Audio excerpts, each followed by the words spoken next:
సాహితీ yoga 30 days weight loss online class లో join అవ్వండి. మీ అధిక బరువు తగ్గించుకోండి. బాపు గారు మెచ్చిన, నాకు నచ్చిన అని బాపు గారు చెప్పిన 5 దశాబ్దాలుగా కార్టూన్లు వేస్తూ ఒకవైపు ప్రభుత్వోద్యోగం చేస్తూ ఆ కార్టూనిస్ట్ పేరు సరసి గారు.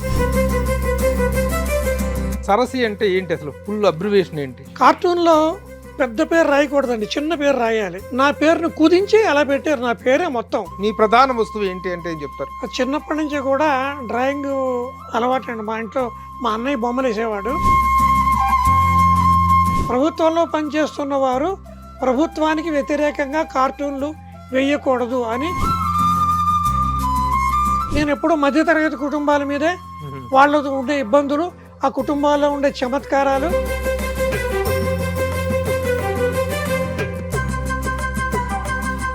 కార్టూనిస్ట్ దీన్ని కార్టూనిజంని ప్రొఫెషన్ గా తీసుకునే అవకాశాలు ఉన్నాయా? భారతదేశంలో ఆ రంగాన్ని వృత్తిగా ఎంచుకుని బతకడం కష్టం, ఎవరు చేయట్లేదు. హాయ్, హలో, నమస్తే and welcome to my show from the bottom of the heart in Suman TV, the India's largest digital media platform. ఏదైనా ఒక ఇంటర్వ్యూలోకి వెళ్ళబోయే ముందు ఆ గెస్ట్ని పరిచయం చేసిన తర్వాత మనం ఆ విశేషాల్లోకి, వివరాల్లోకి వెళ్తాం.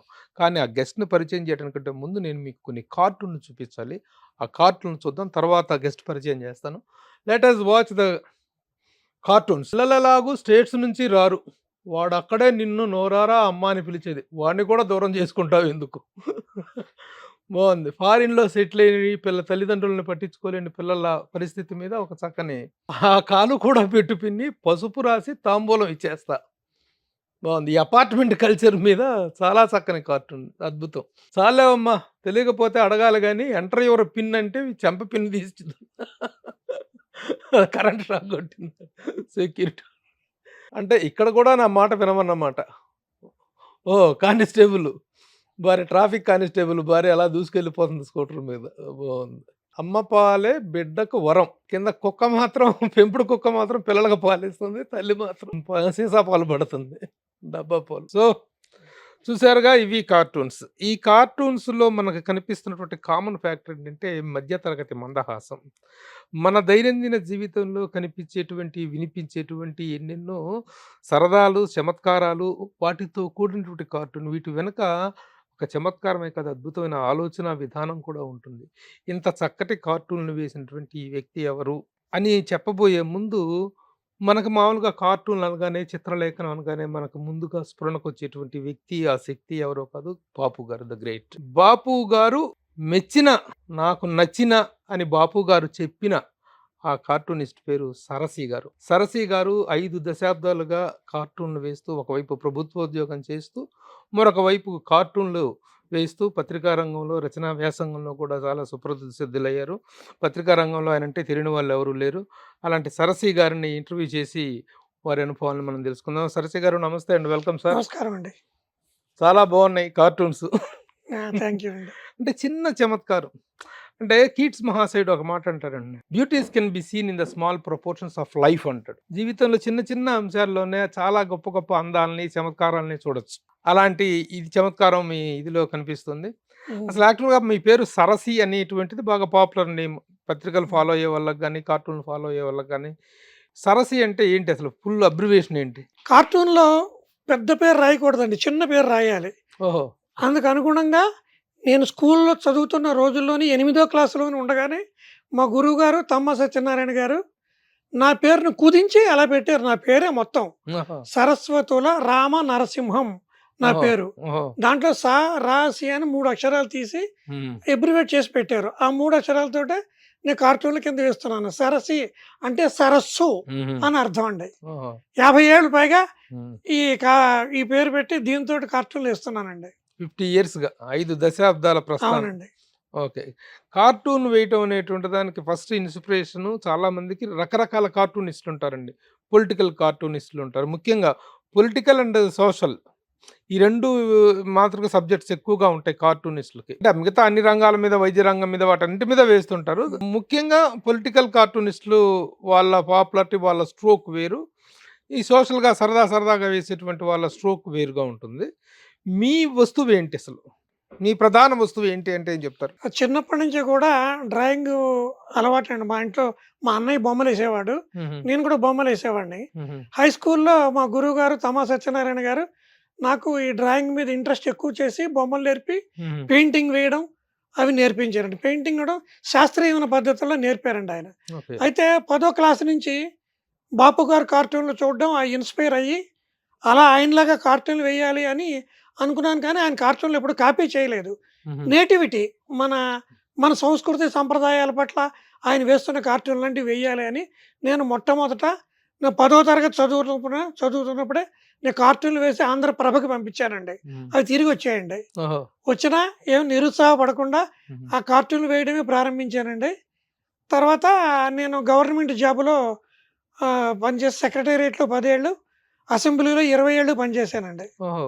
ప్రభుత్వంలో పనిచేస్తున్న వారు ప్రభుత్వానికి వ్యతిరేకంగా కార్టూన్లు వేయకూడదు అని రూల్ ఉందండి. హుహు. అందువల్ల నేనెప్పుడు ప్రభుత్వానికి వ్యతిరేకంగా కార్టూన్లు వేయలేదు. హ్మ్. వేసినా లైటర్ వీన్‌లో వేశాను. హుహు. అయితే నా ఆబ్జెక్ట్ ఎప్పుడు మధ్య తరగతి కుటుంబాల మీదే. ఓకే. పొలిటికల్ కార్టూన్లు లైట్‌గా లైటర్ వీన్ మీద వేశాను తప్ప హుహు. డీప్‌గా వేసి ఇబ్బంది పడలేదండి. హుహు. మీరు చెప్పినట్టుగా పొలిటికల్ కార్టూన్లు వేరు. అవును. వాళ్ళు పత్రికా రంగంలో పొలిటికల్ పనిచేసేవారు. కార్టూనిస్టులు వాళ్ళు నిరంకుశులండి. వాళ్ళు ఎలాంటి బెదురు లేకుండా పొలిటికల్‌గా, రాజకీయంగా రాజకీయ వ్యంగ్యాస్త్రాలు అనేటువంటివి సంధిస్తుంటారు. అలాంటి ఫ్రీడమ్‌ని మీరు ఎంజాయ్ చేసే అవకాశం లేదా? లేదండి. ఆ అవకాశం ప్రభుత్వంలో పనిచేస్తూ నేను వేయకూడదు ఆ కార్టూన్. అందువల్ల హుహు. ఆ ఇబ్బందులు నేను తెచ్చుకోలేదు. హుహు. నేనెప్పుడూ మధ్య తరగతి కుటుంబాల మీదే హుహు. వాళ్ళతో ఉండే ఇబ్బందులు, ఆ కుటుంబాల్లో ఉండే చమత్కారాలు హ్మ్. వాటి మీదే కాన్సంట్రేట్ చేశానండి. ఈ కార్టూన్ వృత్తిగా తీసుకునేటువంటి అవకాశం అయితే లేదు కదా! వృత్తి మీకు వేరే గవర్నమెంట్ ఎంప్లాయీ మీరు. ఒక కార్టూనిస్టు దీన్ని కార్టూనిజంని ప్రొఫెషన్‌గా తీసుకునే అవకాశాలున్నాయా? ఆ అవకాశాలుంటే ఏ స్థాయి అవకాశాలున్నాయి? Can anybody take it as a profession? మన దేశంలో ఈ కార్టూన్‌ని వృత్తిగా తీసుకొని జీవించడం చాలా కొంచెం కష్టమైన వ్యవహారం అండి. హ్మ్. ఎందుకంటే ఫ్రీలాన్స్ కార్టూనిస్ట్‌గా బతకడం కష్టం. హ్మ్. ఎందుకంటే దానికి రెమ్యూనరేషన్‌లు కార్టూన్‌లకి ఇచ్చే రెమ్యూనరేషన్ చాలా తక్కువ ఉంటుంది. హ్మ్. దాంతోటి జీవనం గడవదు. హ్మ్. అయితే పత్రికల్లో పనిచేసే కార్టూనిస్టులకి వాళ్ళు ఎంప్లాయీస్ కాబట్టి వాళ్ళకి ఉద్యోగాలు చేస్తూ వాళ్ళు కార్టూనిస్ట్‌గా బతకగలుగుతారు. హ్మ్. అంతేకాకుండా వాళ్ళకి కార్టూన్‌లు వేయడం వల్ల ప్రొటెక్షన్ కూడా ఉంటుంది. యాజమాన్యం నుంచి ఒక విమర్శ చేసినా, ప్రభుత్వాన్ని విమర్శ చేసినా, ఒక రాజకీయ పార్టీని విమర్శ చేసినా వాళ్ళకి యాజమాన్యం నుంచి ప్రొటెక్షన్ ఉంటుందండి. హ్మ్. వేరాజ్ ఫ్రీలాన్స్ జర్నలిస్ట్‌కి దాని మీద జీవనం గడపలేడు. అటు ప్రొటెక్షను లేదు. అందువల్ల భారతదేశంలో ఆ రంగాన్ని వృత్తిగా ఎంచుకుని బతకడం కష్టం. ఎవరు చేయట్లేదు. హ్మ్. విదేశాల్లో పరిస్థితి బావుందండి. హ్మ్. అది మనకి లేదిక్కడ. అసలు యాక్చువల్‌గా మీ నేటివ్ ప్లేసు, మీ నేపథ్యం ఏంటండి? మీరు from your hailed from which place? మేము పశ్చిమ గోదావరి జిల్లా ఆంధ్రప్రదేశ్‌లో హ్మ్. తాడేపల్లిగూడెం దగ్గర బోడపాడ అని పల్లెటూరండి. హుహు. శుద్ధ పల్లెటూరు. వ్యవసాయ కుటుంబం మాది. హుహు.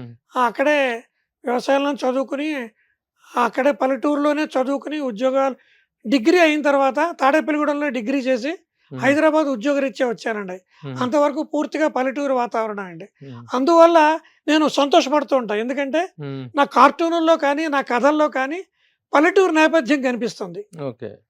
అది ఒక ఆనందించే విషయం అండి. చాలామంది అది ఉండాలంటారు. ఎందుకంటే కృత్రిమత్వం లేకుండా సహజమైనటువంటి వాతావరణంలో ఆ మనుషుల జీవన విధానాలు, ఆ సమస్యలు, ఆ రైతులు, ఆ కూలీల పట్ల ఉండే సమస్యలు ఇవన్నీ ఎలివేట్ చేయడానికి నేనక్కడ పుట్టడం నాకు కొంచెం అడ్వాంటేజ్ అయిందండి. అందువల్ల ఆ కార్టూన్‌లు కూడా చాలా వేశా. వ్యవసాయం మీద కూడా. ఓకే. ఓకే. ఓకే. ఇప్పుడు తీసుకున్న నేపథ్యం ప్రకారం ఒక కార్టూన్ వేసేటప్పుడు మీరు చేసే ఎక్సర్‌సైజ్ ఏంటండి?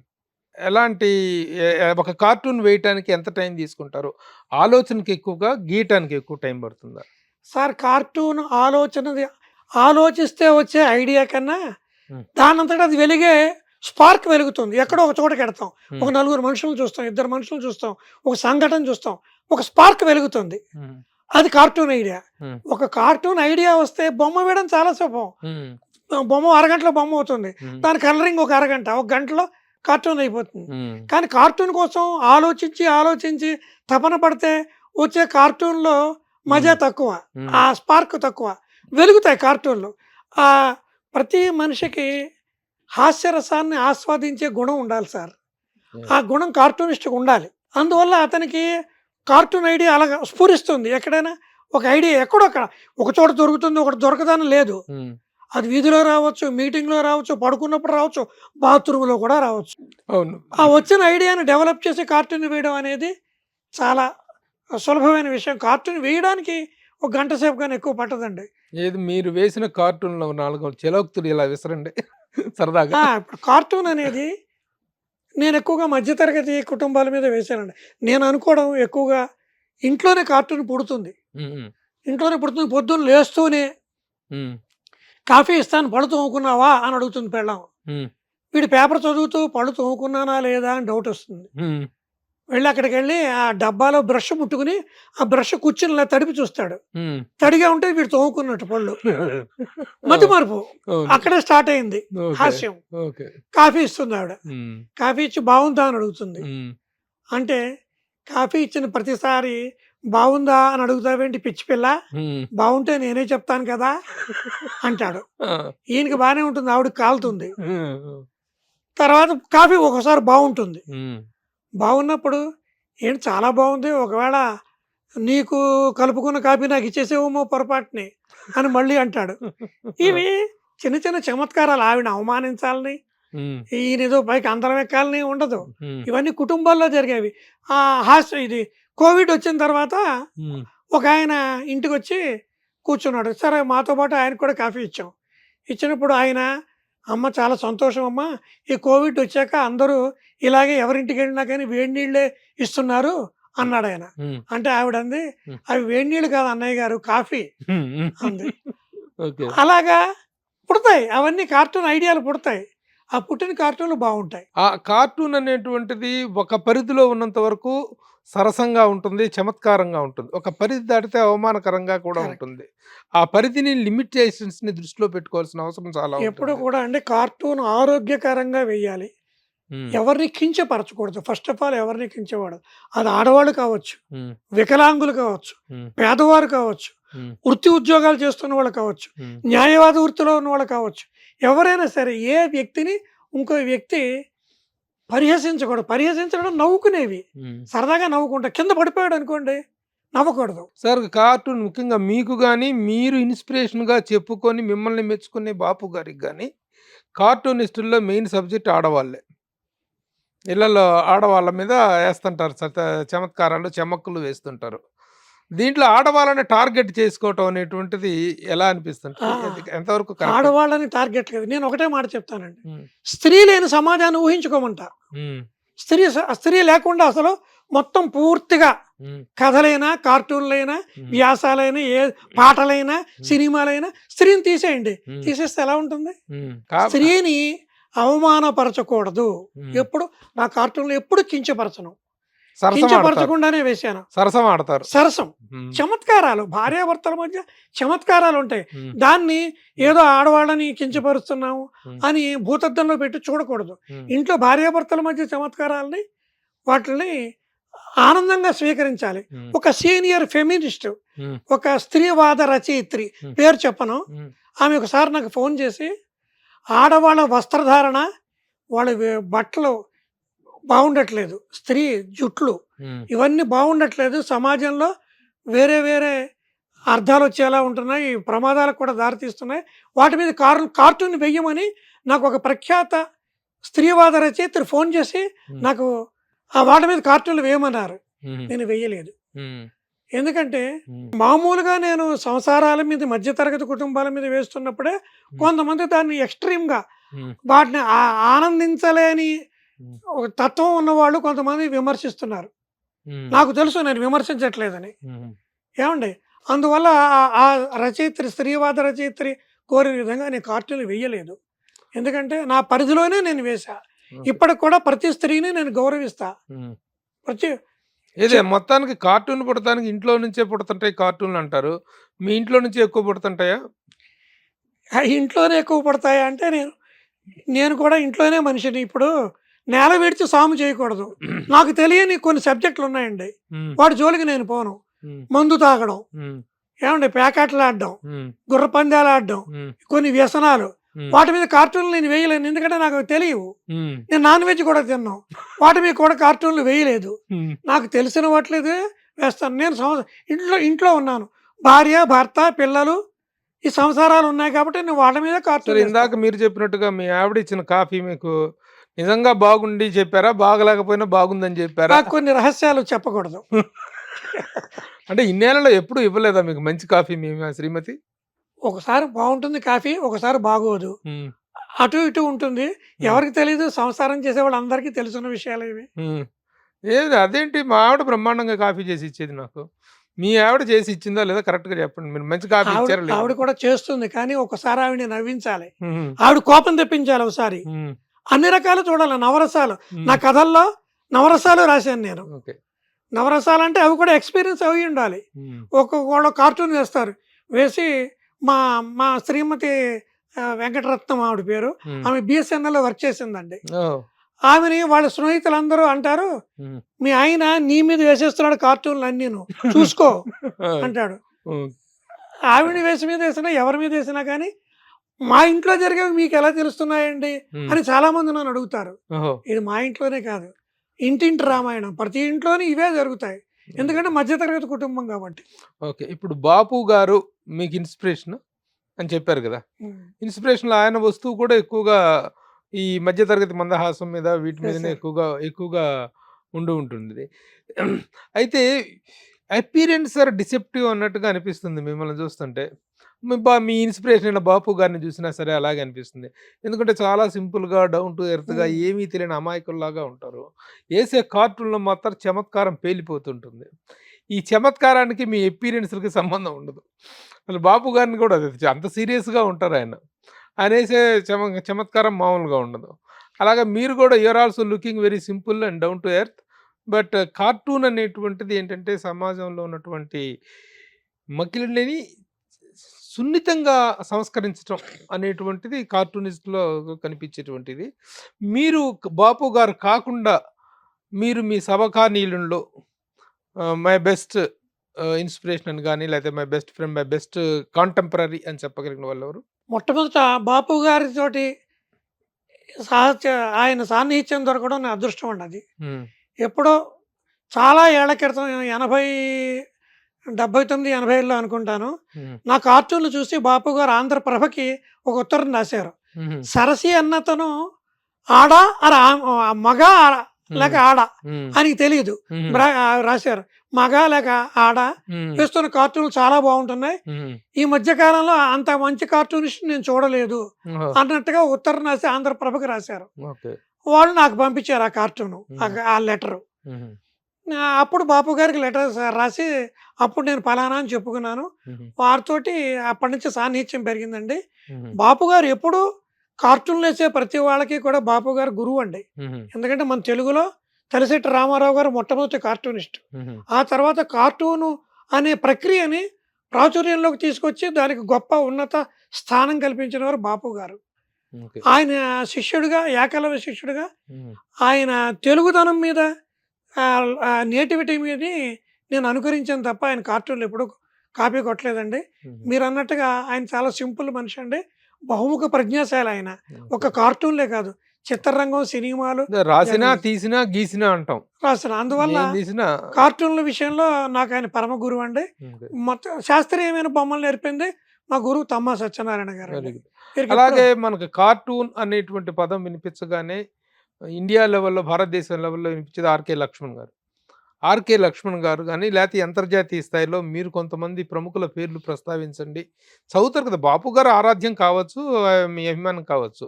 ఇంకా కొంతమంది ఈ కార్టూనిజ్ అనేటువంటి ఈ ప్రక్రియకు వాల్యూ తీసుకొచ్చినటువంటి, గౌరవాన్ని తెచ్చినటువంటి వాళ్ళ అవును. పేర్లు చెప్పండి అంటే ఎవరి పేర్లు చెప్తారు మీరు? ఇప్పుడు నేను ముఖ్యంగా చెప్పదలుచుకున్నది ఏంటంటే, నాకు విదేశీ కార్టూనిస్టులు చూసి బాగుందని మెచ్చుకుని వదిలేయడమే తప్ప మ్మ్. వాళ్ళెవ్వరూ వాళ్ళ పేర్లు గుర్తెట్టుకోవడం, వాళ్ళ కార్టూన్లు అనుకరించడం కానీ నేను చేయలేదు. మ్మ్. ఇప్పుడు మీరు చెప్పిన ఆర్కే లక్ష్మణ్ గారు లాంటి వారు కార్టూన్కి మంచి పేరు తీసుకొచ్చారండి. వాళ్ళందరూ పత్రికలు అనేటటువంటి ఒక సాధనం వాళ్ళ దొరికింది. ఆ సాధనం ద్వారా వాళ్ళ హిందుస్థాన్ టైమ్స్, మ్మ్. హిందూ ఈ కార్టూన్లు దాంట్లో వేశారు వాళ్ళు. వాళ్ళకి మంచి పేరు రావడానికి ఒక వేదిక దొరికింది. కానీ వేరేజ్ మాకు అటువంటిది వేదిక లేదు. మాకు పత్రికలు అన్ని పత్రికల్లోనూ కార్టూన్లు వేయాలి. ఈ కోవిడ్ వచ్చాక పత్రికలు అన్నీ కూడా మూతపడ్డాయి. అందువల్ల మాకు ఇప్పుడు లక్కీగా సోషల్ మీడియా, ఫేస్బుక్ లాంటివి వచ్చాయి తప్ప వాళ్ళకు వచ్చిన పేరు ప్రతిష్టలు రావడం వాళ్ళంతా అదృష్టవంతులండి. ఆ కాలంలో పత్రికలు ఉన్నాయి కాబట్టి. ఇప్పుడు ఈ మామూలు పత్రికలు మూసపడ్డాయండి. సోషల్ కార్టూన్స్ వేసే పుస్తకాలు, వీక్లీస్, మ్యాగజైన్స్, పత్రికలు నడుస్తున్నాయి. వాళ్ళ కార్టూనిస్టులు అందరూ వాళ్ళకి నడుస్తాయండి. మాది మధ్య తరగతి సోషల్ కార్టూన్స్ అండి.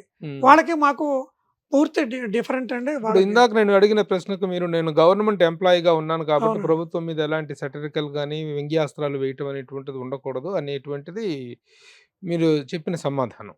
అట్ ద సేమ్ టైం ఇప్పుడు మీరు రిటైర్ అయ్యారు. రిటైర్ అయిన తర్వాత now you are a free bird. సమాజంలో జరుగుతున్నటువంటి, ముఖ్యంగా మీరు ఉద్యోగాలు చేసే రోజుల్లో కంటే కూడా ఈరోజు రాజకీయ సామాజిక పరిస్థితులు మళ్ళీ దారుణంగా తయారైనటువంటి వీటి మీద వ్యంగ్యాస్త్రాలు వేయడానికి ఇప్పుడు మీకు ఎలాంటి అభ్యంతరాలు ఏమి లేవు. ఆ పరంగా మీరు ఏమైనా కృషి చేస్తున్నారా? వేయచ్చండి, ఇప్పటికి కూడా వేయచ్చు. అయితే బండి ఇంతవరకు మధ్యతరగతి కుటుంబాల మీదే వెళ్ళింది బండి. ఇప్పుడు నేను పొలిటికల్గా మారే అవకాశం కొంచెం తక్కువ. కొన్ని ఇప్పుడు ఇంకా కడుపుమండిపోయే ఇంకా మీకు సంఘటనలు దొరుకుతాయి. అవేర్నెస్ పెరిగినాయండి. ఇదివరకటి కంటే కూడాను మీకు ఈ రోజున సోషల్ మీడియా అనేటువంటిది పెరిగింది. సోషల్ మీడియాలో కూడా కార్టూన్లకి చాలా వాల్యూ వస్తుంది, చాలా మంచి అప్లాజ్ వస్తుంది. ఆ పరంగా ఒక కార్టూనిస్ట్ అనేటువంటి వాడు ఒక మేధావి అనేటువంటిది, ఒక సామాజిక మేధావి అనేటువంటి దాంట్లో ఎలాంటి సందేహం లేదు. ఆ పవర్ఫుల్ కార్టూనిజం అనేటువంటిది కరెక్ట్గా పంచి అనేటువంటిది పడితే నిజంగా ఆలోచింపజేసేటువంటి నిజంగా గొప్ప అండి. ప్రక్రియ ఇది. కార్టూన్ అనేది కేవలం నవ్వించడమే కాదండి, సజెస్టివ్ గా ఉండేది, నీతి చెప్పేది, కొరడా దెబ్బ ఆలోచింపజేసేది, కొట్టేది, ఆలోచింపజేసేది. ఆలోచింపజేసే ఉంటాయి. అయితే నేను ఇందాక చెప్పినట్టుగా పత్రికల్లో కార్టూనిస్టులకి యాజమాన్యం, రక్షణ ఉంటుంది. వేరే సోషల్ కార్టూనిస్ట్ నేను ఏదైనా ఒక పార్టీని కానీ ఒక ఒక వ్యవస్థను కానీ సీరియస్గా నేను కార్టూన్ వేస్తే నాకు ప్రొటెక్షన్ నన్ను నేనే ప్రొటెక్ట్ చేసుకోవాలి తప్ప నాకెవరు ప్రొటెక్షన్ ఉండదండి. అయినప్పటికీ కూడా కొన్ని బాధ కలిగించే అంశాల మీద ఇప్పటికి వేస్తున్నాం. అయితే ఒక విషయం ఏంటంటే, సున్నితత్వం తగ్గి వాళ్ళ మీద ఎదురుదాడి చేసే పరిస్థితి వచ్చిందండి. కరెక్ట్. ఈ రాజకీయ పరిస్థితుల్లో కార్టూనిస్టులను అరెస్ట్ చేయడం, వాళ్ళని జైల్లో పెట్టడం, అవును. ఇటువంటివి కొన్ని చేస్తున్నారండి. ఇదివరకు పూర్వం చాలా నెహ్రూ గారు కార్టూన్ని ఎంజాయ్ చేశారు. అవును. ఆర్కే ఇప్పుడు లక్ష్మణ్ ఇప్పుడు ఎన్నో ఎవరి మీద సందర్భాల్లో ఆయన ఒక రాజకీయ నాయకుడి మీద అభినందించారు. కార్టూన్ వేస్తే, సోషల్ ఫ్రీలాన్స్ జర్నలిస్ట్ వేస్తే వాళ్ళ మీద ఎదురుదాడి జరుగుతుందండి. ఓకే. వాళ్ళు చేయకపోయినా కార్యకర్తలు దాడి చేసే పరిస్థితి ఉంది. ఉమ్. వేరే పత్రికల వాళ్ళకి ప్రొటెక్షన్ ఉందండి, పత్రిక కార్టూనిస్ట్కి. ఓకే. ఓకే. సో మీరు వెళ్ళిన పంథాలోనే ఈ 50 ఏళ్ళు ఏ సున్నితమైనటువంటి మార్గంలో వెళ్ళారో అదే మార్గంలో ఇంతవరకు కంటిన్యూ వెళ్ళాను, చేస్తారు. ఇప్పుడు కూడా అలాగే పెడుతున్నా. అలాగే. నా టార్గెట్ మధ్యతరగతి జీవితాలు. మధ్యతరగతి. మధ్యతరగతి జీవితాలే కాదు, ఉమ్. నేను ఇంకా కొన్ని విషయాలు చెప్పాలి మీకు. తెలుగు భాషని నిర్లక్ష్యం చేస్తున్న ప్రభుత్వాల మీద, ప్రజల మీద కూడా నేను ఒక 25 సంవత్సరాల నుంచి నడుస్తున్న చరిత్ర అమ్మనుడి అని పత్రిక విజయవాడ నుంచి వచ్చేది. ఉమ్. 25 సంవత్సరాల నుంచి మాతృభాష పరిరక్షణ సమితి అని పెట్టి దాంట్లో ఒక సభ్యుడిగా నేను పోరాడుతున్నాం. ఓకే. తెలుగుని మాధ్యమంగా పెట్టాలి, ఉమ్. తెలుగుని తొక్కేయకూడదు, తెలుగు సంస్కృతి సంప్రదాయాలు ఇంగ్లీష్ వల్ల నాశనం అవుతాయి. ఉమ్. ఇంగ్లీష్ని మేము వ్యతిరేకించట్లా, ఉమ్. ఇంగ్లీష్ కూడా ఉండాలి ఉద్యోగం కోసం. ఉమ్. దాన్ని not at the cost of తెలుగుని తొక్కేయద్దు అని ఉద్యమం చేస్తున్నామండి. ఉమ్. అందువల్ల తెలుగు భాష మీద ఉమ్. నేను 25 సంవత్సరాల నుంచి కార్టూన్లు ఇస్తున్నా. ఉమ్. అలాగే శాస్త్రీయ సంగీతం అంటే చాలా ఇష్టం అండి. నేను కొద్దిగా ఫ్లూట్ నేర్చుకున్నా. ఓహో. మా ఇంట్లో అందరూ శాస్త్రీయ సంగీత విద్వాంసులు. ఓహో. మా తమ్ముడు సరస్వతుల హనుమంతరావు అని ఉమ్. మృదంగం, ఘటం వాయిస్తాడు, ఓకే. టీవీలో అక్కడ కనిపిస్తాడు మీకు. ఓకే. అలాగే సరస్వతుల పార్థివ అని వైలన్ వాయిస్తాడు. ఓహో. మా ఇంట్లో అందరూ శాస్త్రీయ సంగీతం అండి. ఉమ్. నేను ఒక్కడినే ఇలాగ వ్యంగ్య చిత్రాల వైపు పడ్డాను. ఉమ్. శాస్త్రీయ సంగీత కళాకారులు పడే ఇబ్బందులు వాళ్ళ మీద 25 సంవత్సరాల నుంచి గానకళ అని ఒక పత్రికలో నేను కార్టూన్లు వేస్తున్నానండి. ఉమ్. తెలుగు భాష మీద, శాస్త్రీయ సంగీతం మీద నేను వేసిన కార్టూన్లు ఉమ్. ఏ ఇతర కార్టూనిస్టు వేయలేదు ఓకే. అని నేను సవినీయంగా మనవి చేస్తున్నా. ఓకే. అంతేకాదండి, సమాజంలో వచ్చే ఇబ్బందులు, ఈతి బాధల మీద, మధ్యతరగతి ప్రజల్లో వచ్చే ఈతి బాధలు, అపార్ట్మెంట్ కల్చర్స్, ఉమ్. రైలు ప్రయాణాలు, విమాన ప్రయాణాలు, ఉమ్. ఏమండి ఈ సంఘంలో ఉండే ఇబ్బందులు, పిల్లల చదువులు, ఏమండి ఈ ట్రాఫిక్లు టీవీలు వీటన్నిటి మీద నేను చాలా 50 సంవత్సరాలు అవుతుందండి వచ్చే సంవత్సరానికి.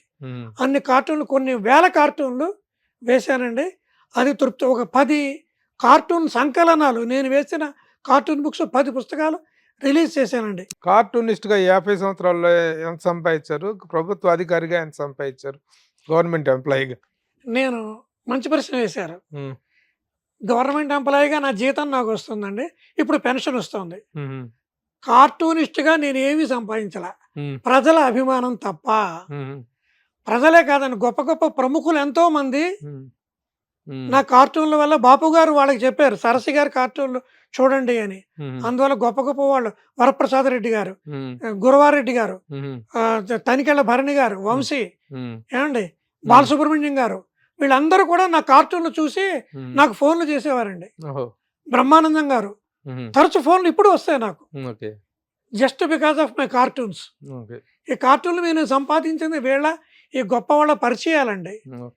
ఆర్థికంగా సంపాదించి ఏమీ లేదండి. ఆర్థికంగా ఏమి లేకుండా ఎందుకు ఆ పెన్ను పేపర్లో నాకు ముందేసుకొని ఉద్యోగం పాడు ఉంది. చేస్తున్నావు అని చెప్పి మీ శ్రీమతి గారు ఎప్పుడు అనలేదా? ఏంటయ్యా ఇది, కూటికొచ్చేనా గుట్టకొచ్చేనా అని? నేను ఆవిడ పూర్తిగా సహకారం ఎలా ఉండేది? నేను పూర్తిగా కార్టూన్ల మీద ఆధారపడి ఉంటే పరిస్థితి భిన్నంగా ఉండేదండి. ఓహో. ఎందుకంటే ఆదాయం ఉండేది కాదు. అప్పుడు ఆవిడ ట్రీట్మెంట్ ఎలా ఉండేదో తెలియదు.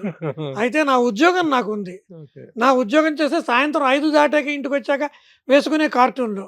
అందువల్ల ఆవిడ సహకారం పూర్తిగా ఉంది.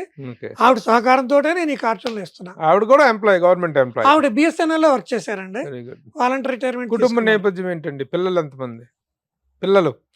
పిల్లలు నాకు ఒక అబ్బాయి అమ్మాయి అండి. కృష్ణ చైతన్య అని అతను నోకియా టెలిఫోన్స్ లో మద్రాసులో పనిచేస్తున్నాడు. అమ్మాయి పుష్యమి, ఆ అమ్మాయి లండన్ లో ఉంది.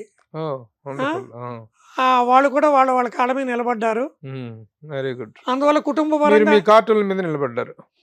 అంతేనండి. కుటుంబ పరంగా అసంతృప్తి ఏమీ లేదు. Very good. మనిషి సంతోషంగా ఉన్నప్పుడే కార్టూన్లు ఐడియాలు వస్తాయండి. ఇంకో విషయం చెప్తా. చాలా మంది ఈ హ్యూమర్ని ఎంజాయ్ చేయలేక జీవితంలో అన్ని కష్టాలనే వెతుక్కుని జీవితం ప్రతి నిమిషం నిరుత్సాహంతో బతుకుతున్నారు. కష్టాలు లేని వాళ్ళు ఎవరు లేరండి ప్రపంచంలో. రాళ్ళు కొట్టేవాడి దగ్గర నుంచి రాష్ట్రపతి దాకా ప్రతి వాడికి కష్టాలు ఉన్నాయండి. మా అమ్మకి మోకాళ్ళ నొప్పులు ఉండేవి. అబ్బాయి కాళ్ళు మోకాళ్ళ నొప్పులు రా అనేది. అమ్మ నీ కాళ్ళు ఏంటమ్మా? వాజ్పేయి గారు ప్రధానమంత్రి అమ్మా, ఆయన కాళ్ళకి మోకాళ్ళు నొప్పులు ఉన్నాయమ్మా అంటే అప్పుడు ఆవిడ తృప్తిపడి. ఎప్పుడు కూడా కష్టాలు అనేవి ఉంటూనే ఉంటాయి. కష్టాలు అన్నీ వెళ్ళాక మనం నవ్వుకుందాము, అప్పుడే కార్టూన్లు ఎంజాయ్ చేద్దాము అనుకుంటే కష్టం అండి. నేను ఒక విషయం చెప్తా. గీజర్లు తయారు చేసే కంపెనీ యజమాని ఆయన రోజు తలనొప్పితోటి ఈ ఏజెంట్లతోటి కస్టమర్లతోటి బాధలు పడలేక రాత్రి పడుకునే ముందు నా కార్టూన్ల పుస్తకం తలగడాప కింద పెట్టుకుని అది తీసి 2 కార్టూన్లు చదివి పడుకుంటాట అని చెప్పాడు నాకు ఆయన. నాకు ఎంత ఆనందంగా ఉంది ఆ మాట. నా కార్టూన్లని కాదు, ఎవరిదో. ఆల్ ఇండియా రేడియోలో ఒక స్టేషన్ డైరెక్టర్ రిటైర్ అయ్యారండి. ఆయన ఒకసారి నా దగ్గరికి వచ్చారు. నా పరిచయం లేదు ఆయన. బాబు మీ కార్టూన్లు చూసి నా లైఫ్ స్పాన్ పెరిగింది అన్నాడు. ఏమంటే సామాజిక ప్రయోజనం కార్టూన్ల వల్ల ఇంతకన్నా ఇంకేం కావాలండి? కార్టూన్ నవ్వుకోవడానికి కష్టాల్లో ఉన్నవాడు 2 నిమిషాలు నవ్వుకుంటే ఆ కష్టాలు మర్చిపోయి ఆ సమస్యలను అధిగమించే ఆలోచన వస్తుంది వాడికి. చిత్రకారులుగా కూడా మీరు వేసినటువంటి బొమ్మలు, మీరు వేసినటువంటి ఎన్నో పెయింటింగ్స్ వేశారు మీరు. ఆ ప్రస్థానం ఎలా సాగింది చెప్పండి? నాకు స్కూల్లోనే మా తమ్మ సత్యనారాయణ గారు, మా గురువు గారు పెయింటింగ్ ఎలా వేయాలి అని నేర్పారండి. వాటర్ పెయింటింగ్, ఆయిల్ పెయింటింగ్ నేర్పారండి. నేను ఉద్యోగంలోకి వచ్చిన తర్వాత అసెంబ్లీలోకి వచ్చిన తర్వాత అప్పుడు ఎన్టీ రామారావు గారు కొత్త గవర్నమెంట్ అండి. ఆ ప్రతిపక్షం వాళ్ళందరూ అన్నారు అంబేద్కర్ గారి బొమ్మ ఇక్కడెక్కడా లేదు, ఆయన రాజ్యాంగ నిర్మాత అనేసరికి అప్పుడు స్పీకర్ యనమల రామకృష్ణుడు గారు ఒక ఆర్టిస్ట్ చేత మనం వేయించాలంటే నన్ను పిలిచారండి. నేను అంబేద్కర్ గారు నిలువెత్తి పెయింటింగ్ వేశానండి. దాన్ని ఎన్టీ రామారావు గారు అసెంబ్లీ జరుగుతున్న రోజుల్లో వచ్చి ఆవిష్కరించారండి. ఆవిష్కరించి నాతో ఎన్టీ రామారావు గారు అన్నారు ఒక మాట, చెయ్యి కలిపి బొకే ఇచ్చి, సరసి గారు మీరు నేను అశాశ్వతం, ఈ పెయింటింగ్ ఇక్కడ శాశ్వతం అన్నారండి. నిజంగా ఆ మహానుభావుడు వెళ్ళిపోయాడు, రేపు ఎప్పుడో నేను వెళ్ళిపోతా, కానీ నేను వేసిన పెయింటింగ్ అక్కడ శాశ్వతం అండి. వారి తర్వాత ఇది ఒకసారి చూద్దాం ఆ పెయింటింగ్ ఒకసారి ఆ play చేయమ్మా. పెయింటింగ్ ఎన్టీ రామారావు గారు మ్మ్. చేసిన అంబేద్కర్ మ్మ్. సన్మానం అండి. అది మీరేనా? నేనండి అప్పుడు అలా ఉండేవాడిని.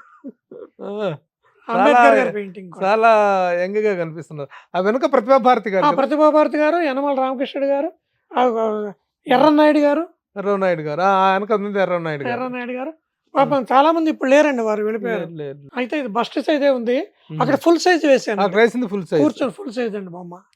తర్వాత గవర్నమెంట్ లో రాజశేఖర రెడ్డి గారు ముఖ్యమంత్రి అయినప్పుడు కాసు బ్రహ్మానందరెడ్డి పెయింటింగ్ వేయమన్నారండి.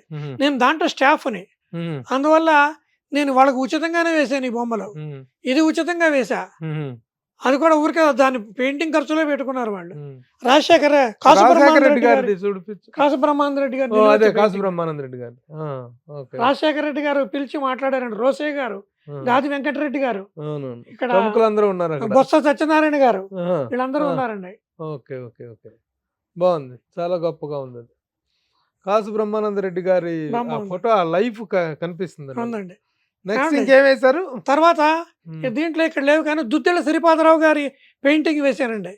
అది వారు పట్టుకెళ్ళారు. తర్వాత ఇది కూడా నిలువెత్తి పెయింటింగ్ అండి, సగమే ఫోటో వచ్చింది ఇక్కడ.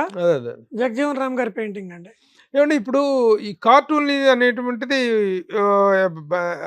ఆదాయ పరంగా ఎలాంటి పెద్దగా ఇచ్చేటువంటిది కాదు, కానీ పెయింటింగ్ ని ప్రొఫెషన్ గా తీసుకుంటే లక్షలు సంపాదించవచ్చు, కోట్లు సంపాదించవచ్చు, బ్రహ్మాండంగా సంపాదించవచ్చు అండి. ఇప్పుడు సంపాదిస్తున్నారు.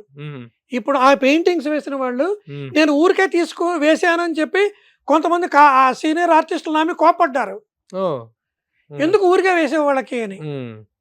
నేను దాంట్లో ఎంప్లాయీని, నా పెయింటింగ్ అక్కడ ఉంటుంది కదా అని తృప్తితో వేసాను నేను ఆ పెయింటింగ్స్. ఇది ఒకటి తర్వాత పొట్టి శ్రీరాములు గారి పెయింటింగ్ ఒకటి వేసానండి. ఏమండి తర్వాత సందర్భం వచ్చింది కాబట్టి ఈ ఇద్దరు ముఖ్యమంత్రులతో తర్వాత చంద్రబాబు నాయుడు గారితో కూడా తెలుగు భాషకి నేను సేవ చేసినందుకు చంద్రబాబు నాయుడు గారు అవార్డు ఇచ్చారండి, ఉగాది పురస్కారం. అలాగే సన్మానాల పరంపర కూడా బాగానే సన్మానాలు ఎవరెవరు చేశారు, ఎట్లా జరిగింది, సన్మానాలు, అవార్డులు కానీ మీకు వచ్చిన అవార్డు తాపీ ధర్మారావు గారి అవార్డు అని 3 ఏళ్ల క్రితం విజయవాడలో ఇచ్చారండి. దానికి హైకోర్టు చీఫ్ జస్టిస్ గారు వచ్చి సన్మానం చేశారు. చంద్రబాబు నాయుడు గారు చేసిన ఉగాది పురస్కారం గవర్నమెంట్ లో. ఓకే ఓకే, భాషా వెనకాల మండలి కృష్ణారావు గారు వెనకాల అబ్బాయి బుద్ధప్రసాద్ గారు తెలుగు భాష సేవ చేసినందుకండి. ఓకే, ఇంకా ఏమంటే తర్వాత బాపు రమణ అకాడమీ అని ఒకటి ఉందండి, అది ప్రెస్టీజియస్ సంస్థ. దానిలో బాపు అవార్డు నాకు, ముళ్ళపూడి రమణ గారి అవార్డు ఎండమూరి వీరేంద్రనాథ్ గారికి, ఇద్దరికి ఒకే స్టేజ్ మీద ఇచ్చారండి. తర్వాత చాలా అవార్డులు వచ్చాయి. అవన్నీ గ్రేట్ మంగళంపల్లి బాలమురళీ కృష్ణ గారికి ఆయన క్యారికేచర్ వేసి ఇచ్చా. ఇదిగోనండి బాలమురళి గారు, ఆయన స్వరాలతో ఆడుకుంటున్నట్టు ఆయనకే ప్రజెంట్ చేశానండి. దీన్ని ప్రొఫెషన్ గా తీసుకునే అవకాశం ఉందా, దీన్ని పెయింటింగ్ ని? ఇప్పుడు పెయింటింగ్ పరంగా ఏం చేస్తున్నారు? వెళ్ళాలండి. అయితే పెయింటింగ్ వేస్తే టాప్ గ్రేడ్కి వెళ్ళిపోవాలండి, బ్రహ్మాండంగా వేయాలి. వేసి వాళ్ళు ఉన్నారు మంచి మంచి ఆర్టిస్టులు పెయింటింగ్లో మన హైదరాబాద్లో ఉన్నారండి. వాళ్ళందరూ కూడా వాళ్ళ జీవితం పెడుతుందండి దాని మీద. అయితే ఆషామాషిగా పెయింటింగ్స్ వేసి వస్తే నడవదండి, వాళ్ళు ఒక స్థాయికి ఎదగాలి. ఎదిగితే పెయింటింగ్స్ మీద వాళ్ళ జీవన భృతి వెళుతుందండి. మీ జీవన భృతి సంగతి పక్కన పెట్టేస్తే ఆ స్థాయికి వెళ్ళగలిగినటువంటి పెయింటర్ మీలో ఉన్నాడా? ఇంట్రెస్ట్ పూర్తిగా కార్టూన్ లేండి, అంత సీరియస్ పెయింటర్ కాదు నేను. సీరియస్ పెయింటర్ గా అంత సీరియస్ కాదు. ఇప్పటికి కూడా ఎవరైనా అడిగితే మా బంధువులకు కానీ ఎవరైనా కావాల్సిన వాళ్ళకి పెయింటింగ్స్ వేసి ఇస్తున్నా. అయితే అది నా వృత్తి కాదు, నాకు ఆనందాన్ని ఇచ్చేది కార్టూన్లే. మొత్తానికి ఏదైనా సరే ఔత్సాహికమైనటువంటిది, వృత్తిపరమైనటువంటిది కాదు. వృత్తిపరమైన కాదు. సరే, మీ ఔత్సాహిక ప్రస్థానంలో మరొక ప్రస్థానం రచన. బాగున్నాయి పుస్తకాలు. నవ్వే డేస్ సరసీ కార్టూన్లు, ఈ మొత్తం ఒక సంకలనం వేసారు. సంకలనం అండి, వెరీ గుడ్. అవి కార్టూన్. నవ్వే డేస్ బాగుంది, హ్యాపీ డేస్ లాగా. హ్యాపీ డేస్ ఆంధ్రజ్యోతిలో ఎవ్రీ వీక్ ఒక కార్టూన్ వచ్చేయండి నవ్వే డేస్ పేరు మీద. Okay okay okay, Andhrajyothy. అవునండి. ఓకే, ఇది వచ్చేసి కరోనా వచ్చిన రోజుల్లో కరకజ్యం అంటే కరకజ్యం ఒక స్వీట్ పేరు అది. ఏమంటే ఎందుకు చేశానంటే, అది కరోనా వచ్చిన రోజుల్లో ఇంట్లో ఉన్నాను నేను కదలకుండా. వారానికి ఒక ఆర్టికల్ చొప్పున ఆంధ్రజ్యోతిలో కరోనా కబుర్రు అని రాసి పంపించా. ఒక 32 వీక్స్ 32 వారాలు మ్మ్. వ్యాసాలు రాశా. మ్మ్. అవన్నీ కలిపి ఒక బుక్ కింద వేసామండి. అవన్నీ కూడా కామెడీ. మ్మ్. కరోనాలో మనం పడుతున్న ఇబ్బందులన్నిట్లు కూడా కామెడీగా రాశానండి. సరసీ కథలు, ఎంపిక చేసిన సరసీ కథలు. నేను కొన్ని వందల కథలు రాశా. ఓ. వందలు. అయితే నన్ను కార్టూనిస్ట్గానే గుర్తుపెట్టుకున్నారు కానీ మ్మ్. కథ కూడా అనలేదు ఎవరు. ఓహో. అందువల్ల ఈ ఆ మధ్య కసితో. ఆ కసితోటి ఒక ఓకే. 50 కథలు వేసా. ఓహో. ఆ 50 కథలు కూడా ప్రైజ్ వచ్చిన కథలు. ఓహో. ఓ. వివిధ పత్రికల్లో ప్రైజులు వచ్చాయి నాకు ఓహో. కథలు. ఓ. ఆ ప్రైజులు వచ్చినవన్నీ తీసి వెరీ గుడ్. ఒక కథ కింద బుక్ కింద వేశానండి. ఒక కార్టూనిస్ట్ గా, ఒక పెయింటర్ గా, ఒక చిత్రకారుడుగా, ఒక రచయితగా, ఉద్యోగ విరమణ చేసిన ఒక ప్రభుత్వోద్యోగిగా అద్భుతమైనటువంటి ప్రస్థానం మీద చాలా చాలా హ్యాపీగా ఉంది. మీతో మిమ్మల్ని ఇంటర్వ్యూ చేయండి, ఇలాంటి ఒక మంచి వ్యక్తిని ఇంటర్వ్యూ చేసేసి ఆయన అనుభవాల్ని పరిచయం చేయండి అని చెప్పినటువంటి భాను గారు, వారికి కూడా ప్రత్యేకమైనటువంటి కృతజ్ఞతలు. మీరు కూడా చాలా చక్కగా మీకు సంబంధించినటువంటి వివరాలని చక్కగా తెలియజేశారు. అలాగే కార్టూనిజం అనేటువంటిది, కార్టూన్లు వేయటం అనేటువంటిది సమాజంలో ఒక కార్టూన్ తాలూకు ప్రభావం, అది ఆలోచింపజేసేవిగా ఉంటాయి, ఆనందింపజేసేవిగా ఉంటాయి. అలాంటి ప్రక్రియని ఒక ఔత్సాహికంగా 50 సంవత్సరాల పాటు కొనసాగిస్తాం అనేటువంటిది చాలా చాలా అభినందించాల్సినటువంటి ఒక్క విషయం. విషయం చెప్పాలి. ప్లీజ్. కార్టూన్లు వేయడం అనేది అదేం చిన్న విషయం కాదండి. అవును. సమాజానికి కార్టూన్ల అవసరం కూడా చాలా ఉంది. ఎందుకంటే పెద్ద పెద్ద కథలు, వ్యాసాలు, ఉపన్యాసాలు వినే సమయం ఇప్పుడు చాలా మందికి దొరకట్లా. ఒక కార్టూన్ ద్వారా నవ్వించడమే కాదు, ఒక ఆలోచింపజేసేది, విమర్శ చేసేది అన్ని సమాజానికి కార్టూన్లు కూడా చాలా అవసరం అండి. ఏమండి? అందువల్ల ప్రభుత్వాలు కూడా ఈ కార్టూనిస్టులను ప్రోత్సహించాలి. వీళ్ళకి కూడా తగిన ప్రోత్సాహం కల్పించాలని నేను మీ ద్వారా నేను ప్రభుత్వాలను కూడా ఏం చేయమంటారు? కోరుతున్నాను. దానికి ప్రోత్సహించాలంటే దానికి ఒక నిర్మాణాత్మకమైన ప్రతిపాదన అనేది ఒకటి అవసరం. అవునండి. మీరు ఎలాంటి ప్రతిపాదన చేస్తారు? ఏమండి, ఇప్పుడు నిరుద్యోగ భృతి ఇస్తున్నారు ఉమ్, నిరుద్యోగులకి. కార్టూనిస్టులు ఎంతో మంది ఉమ్, పత్రికల మూతలు పడి ఉమ్, ఎంతో మంది పాపం జీవన భృతి లేక ఇబ్బంది పడుతున్న వాళ్ళు ఉన్నారండి.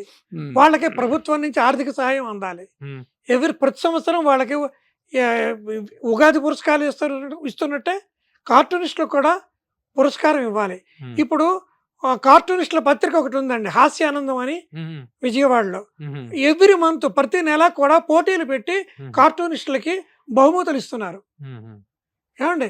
అలా ప్రోత్సహించాలి. మాకు బాపు గారి తర్వాత ప్రస్తుతం జయదేవ్ గారు మాకు సీనియర్ కార్టూనిస్ట్ అండి.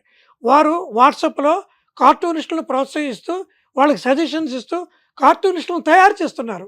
ఓకే. ఇదివరకు కన్నా ఇప్పుడు ఆంధ్రాలోను తెలంగాణలోను కూడా కార్టూనిస్టుల సంఖ్య పెరిగింది. ఓకే. కార్టూన్లు వేయాలనే తపన పెరిగింది. ఓకే. దానికి సోషల్ మీడియా సహకారం ఉంది. ఏమండి? సోషల్ మీడియాలో వేస్తున్నారు కానీ ఆర్థికంగా ఏమీ లబ్ధి లేదు. ఓకే. కార్టూనిస్టులు మాత్రం కార్టూన్లు వాళ్ళ ఉత్సాహం కొద్దీ వేస్తున్నారు. వాళ్ళకి ప్రభుత్వం కూడా ఉమ్. ప్రోత్సాహం చేయాలి. ఇన్ని వందల వేల మందిని ప్రభుత్వం గుర్తించి వాళ్ళకి ఏదో సహాయం చేయాలి అనేటువంటిది ప్రాక్టికల్గా పాసిబుల్ అవుతుంది అనుకుంటున్నారా? దాంట్లో ఒక ఫిల్టర్ చేయటమో లేకపోతే అట్లా ఎలా ఎంపిక చేయాలనేటువంటి దానికి మార్గదర్శకాలు ప్రభుత్వం రూపొందించుకోవచ్చండి. మొత్తం లక్షల మందికి ఇవ్వమని అంటలా. ప్రభుత్వం తలుచుకుంటే అది సమస్య కాదు. ప్రభుత్వం తలుచుకుంటే కార్టూనిస్టుల్లో కొంతమందిని సెలెక్ట్ చేయడం, లేకపోతే కొంతమందిని ఈ సంవత్సరం, కొంతమందికి మరో సంవత్సరం అలా ప్రోత్సాహం చేయాలంటే వాళ్ళకి మార్గదర్శకాలు పెట్టుకోవచ్చండి. ఏదైనా ప్రభుత్వాలు, సంస్థలు, స్వచ్ఛంద సంస్థలు కూడా వాళ్ళని ఆదరించాలండి. ఇప్పుడు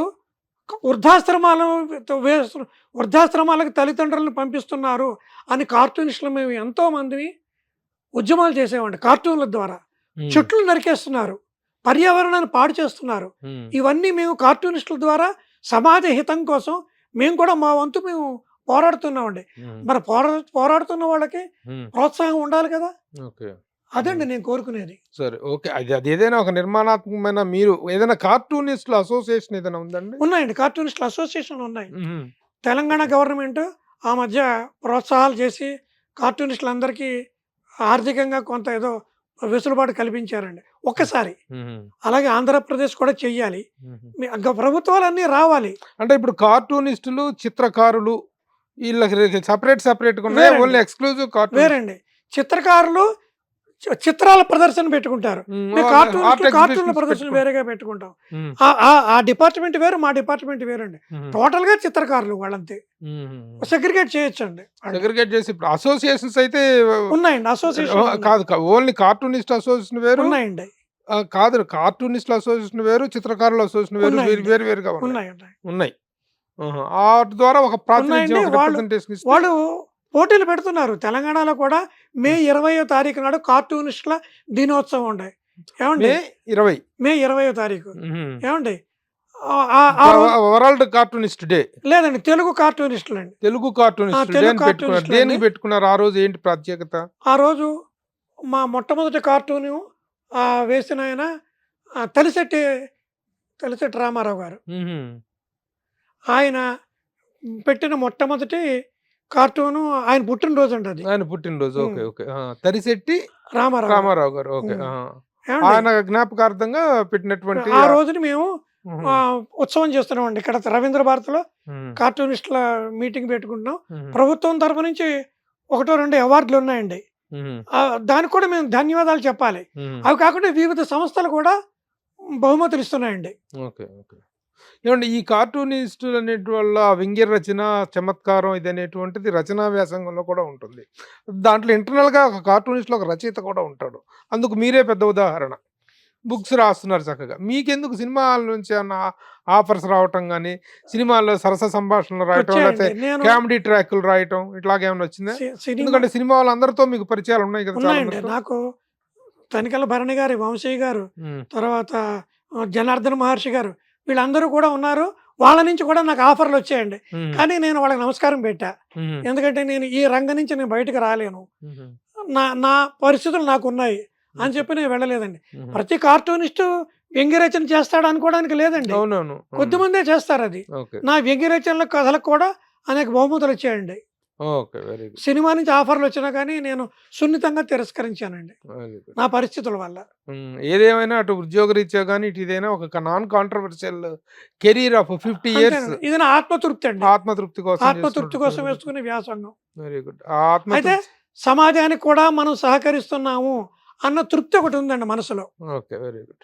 thank you very much Sarasi garu. మీ అనుభవాలు బాగున్నాయి, మీ కార్టూన్లు బాగున్నాయి, మీ రచనలు బాగున్నాయి, మీ బొమ్మలు బాగున్నాయి. అన్ని విధాలా కూడా ఒక సమగ్రమైనటువంటి ఒక కాంప్రహెన్సివ్ సాటిస్ఫాక్టరీ లైఫ్ మీరు ఎంజాయ్ చేశారు. మీ అనుభవాలను మాతో షేర్ చేసుకున్నందుకు థ్యాంక్ యూ. నమస్తే. ధన్యవాదాలండి.